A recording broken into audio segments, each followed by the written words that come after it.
오늘 본문의 말씀, 우리가 성탄절이 되면 참으로 자주 듣는 본문의 말씀을 함께 나누었습니다. 이 말씀은 많은 사람들에게 주시는 말씀이 아닙니다. 오늘 우리에게 주시는 이 말씀은 주의 사자가 현몽하여 요셉에게 하셨던 말씀의 일부를 우리가 함께 나누었습니다. 말씀은 이렇게 18절에서부터 시작이 됩니다. 예수 그리스도의 나심은 이러하니라. 그의 어머니 마리아가 요셉과 약혼하고 동거하기 전에 성령으로 잉태된 것이 나타났더니 그의 남편 요셉은 의로운 사람이라 그를 드러내지 아니하고 가만히 끊고자 하여 이 일을 생각할 때 주의 사자가 현몽하여 이르되 라고 하면서 오늘의 말씀이 쭉 진행이 되어집니다. 성탄의 큰 기쁨과 감사함, 그 가운데 요셉은 굉장히 중요한 역할을 하고 있는 사람입니다. 그러한 영광스러운 자리에 있었던 요셉, 그러나 우리가 오늘 말씀을 보면 그렇게 생각한 것만큼 요셉 개인적으로는 그렇게 기쁘고 감사하고 좋은 일들만은 아니라는 것을 보게 되어진다는 거죠.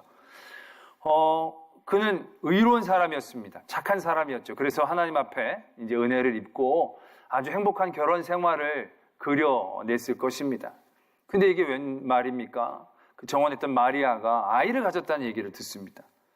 그 이야기를 듣는 순간 말씀은 그 부분들을 정확히 묘사하지는 않고 있지만 얼마나 큰 배신감과 분노, 여러 가지의 만감이 교차하는 괴로운 시간이었겠는가를 우리가 어렵지 않게 짐작할 수 있을 것입니다. 그렇게 믿었던 마리아, 정말 너무 정숙해 보였던 마리아가 아이를 갖는데 이게 진짜 이건 너무너무 이게 끔찍한 얘기가 되어진다는 것이죠. 그런 고민 끝에 요셉은 결단을 하죠. 조용히 관계를 끊는 겁니다.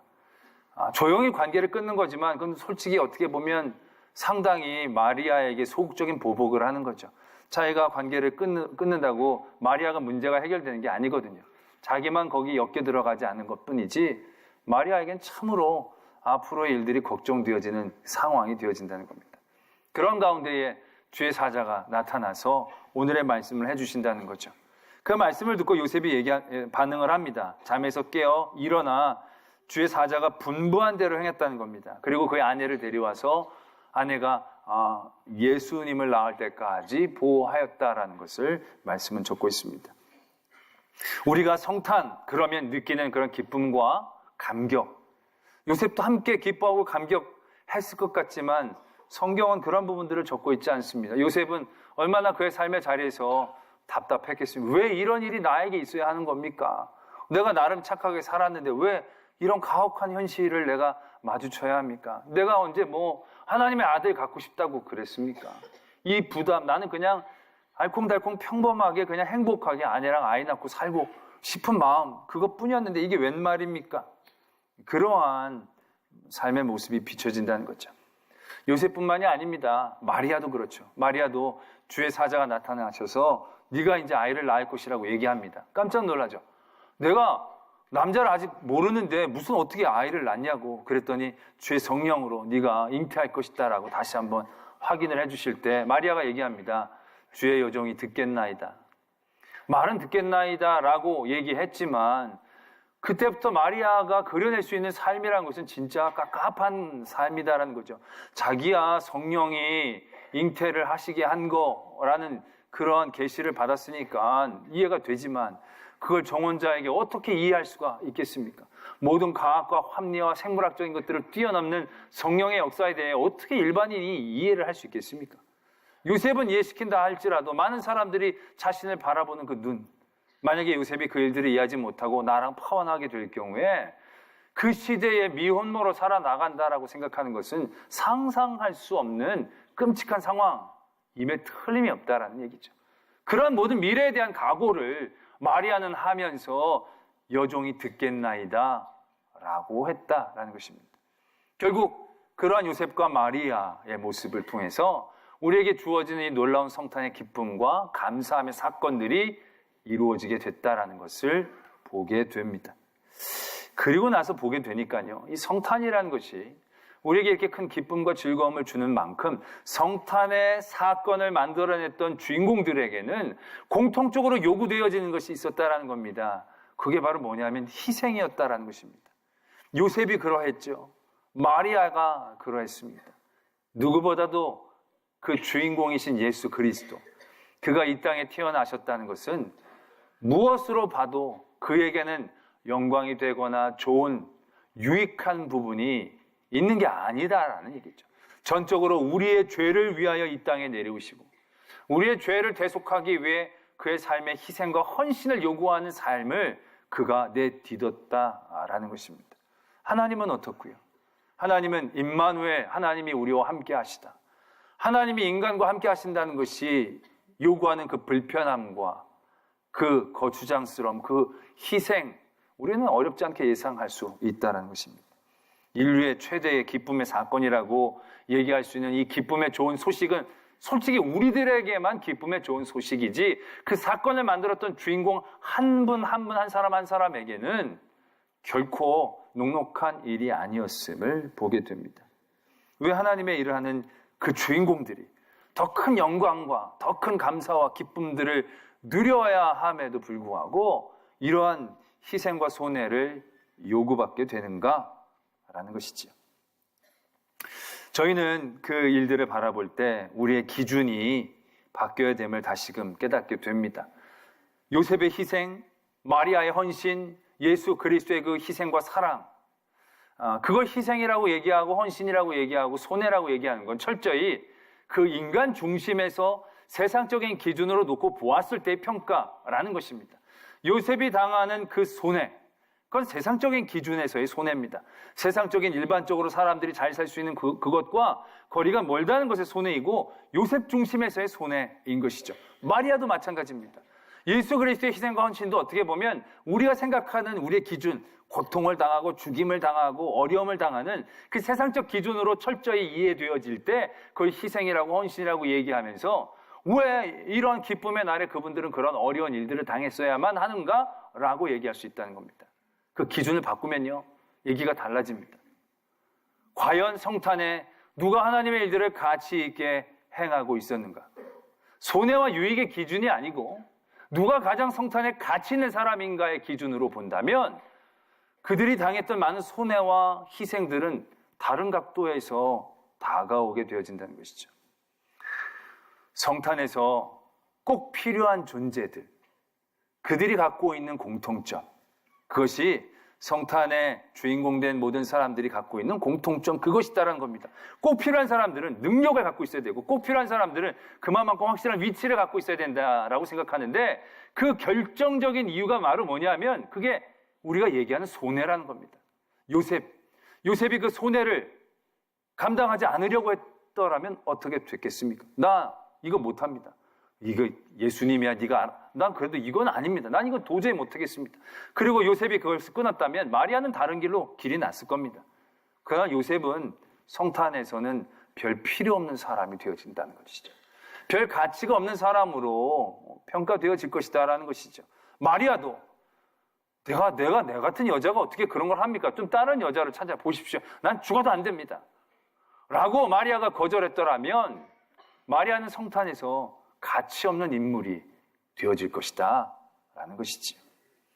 하나님의 사역에서의 가치, 그 가치의 결정적인 기준이 바로 뭐냐? 그가 얼마나 우리의 계산으로 얘기하는 그 손해와 희생을 감당하고 도전하고 있는가에 달려있다는 사실들을 깨닫게 됩니다. 요셉이 빠지면 안 되잖아요. 마리아가 빠지면 안 되잖아요. 예수님이 빠지면 안 되잖아요. 근데 왜 그분들이 빠지면 안 되느냐? 그 안에 그들이 손해와 헌신이 있기 때문에 그렇다는 것입니다. 반면에 헤롯은 어떻습니까? 헤롯 왕은 성탄의 얘기를 듣고 그 성탄절에 손해와 희생을 그가 감당하지 않으려고 애를 씁니다. 이 성탄절에 이 땅에 왕이 나신 것들을 인정하지 않고 자기의 왕위를 빼앗기지 않기 위해 안간힘을 씁니다. 그래서 애들을 다 죽이는 그가 무도한 짓도 서슴지 않고 저지르게 됩니다. 왜?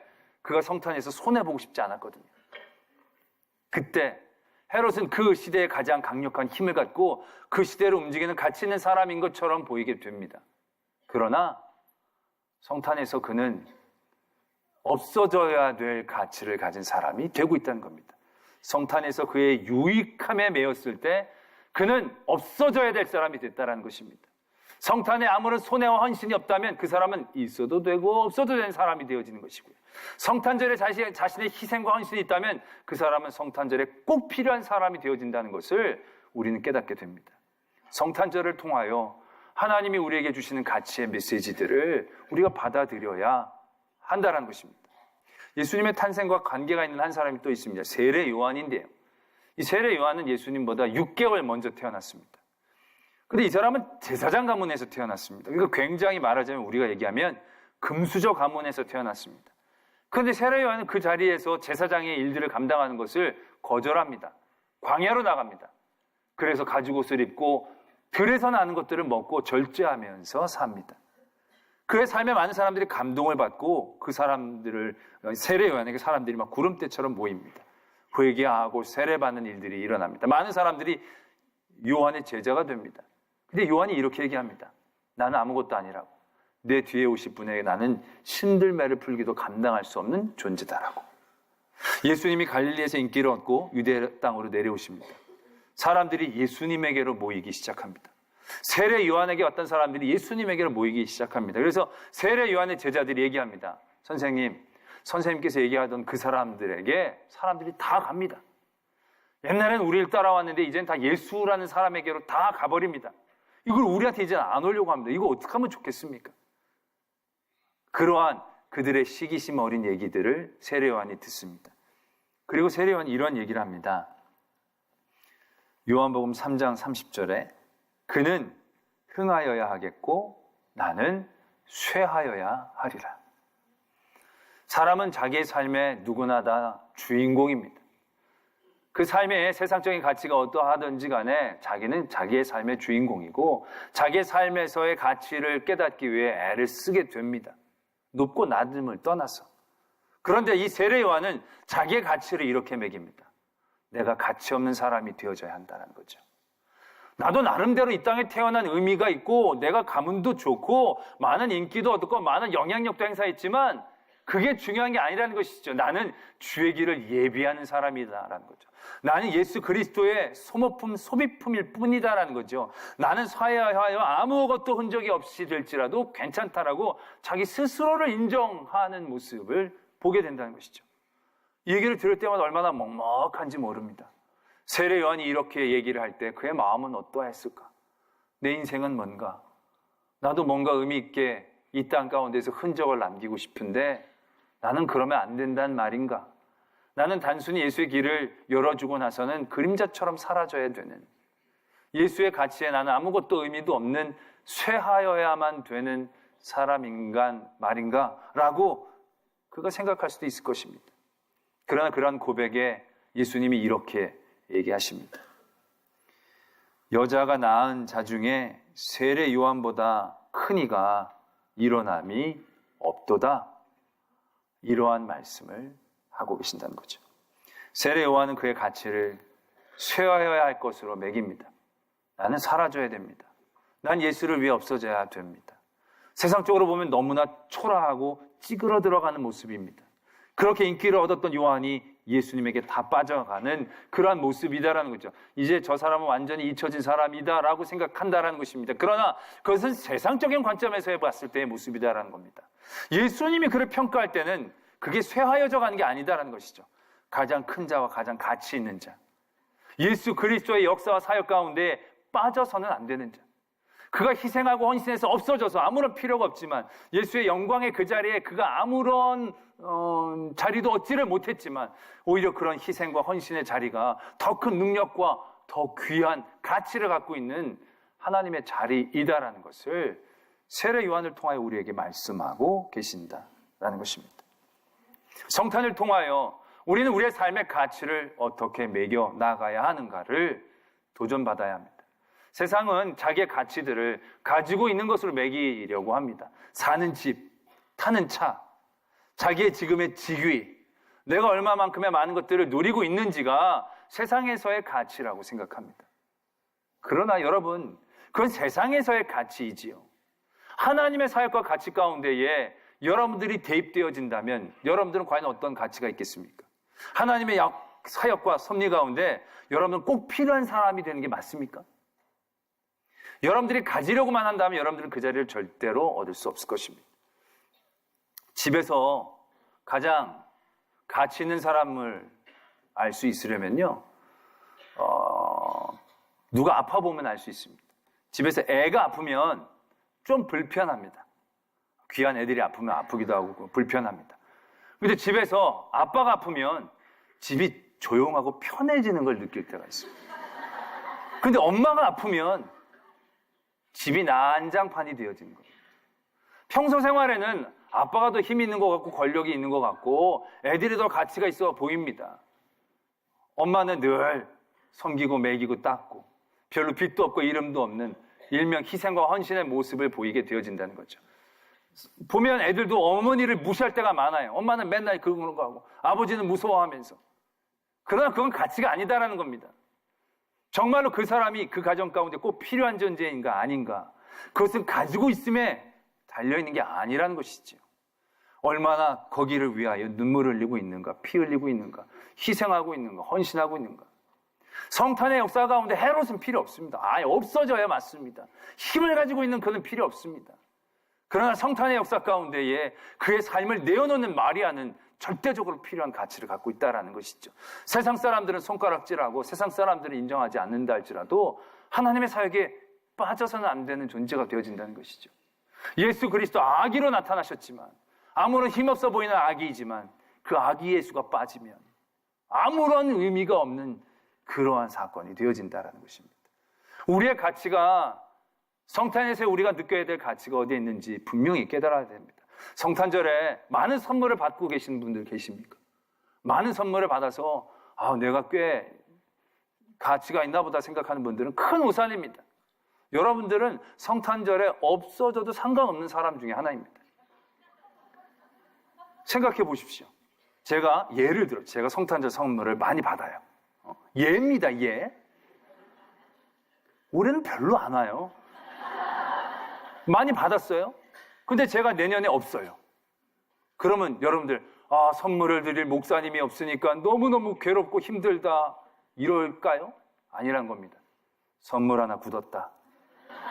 있어도 되고 없어도 되는 거예요. 근데 제가 늘 성탄절마다 여러분들에게 선물을 주던 사람이었다고 생각해 보세요. 성탄절마다 여러분들이 필요한 것들을 늘 주던 사람이었어요. 근데 내가 없어졌어요. 그럼 얼마나 아쉽고 가치가 있겠냐는 거죠. 그렇지 않습니까? 많이 받는 게 하나님의 사역 가운데 가치가 있는 게 아니다라는 것을 우리가 깨달아야 합니다.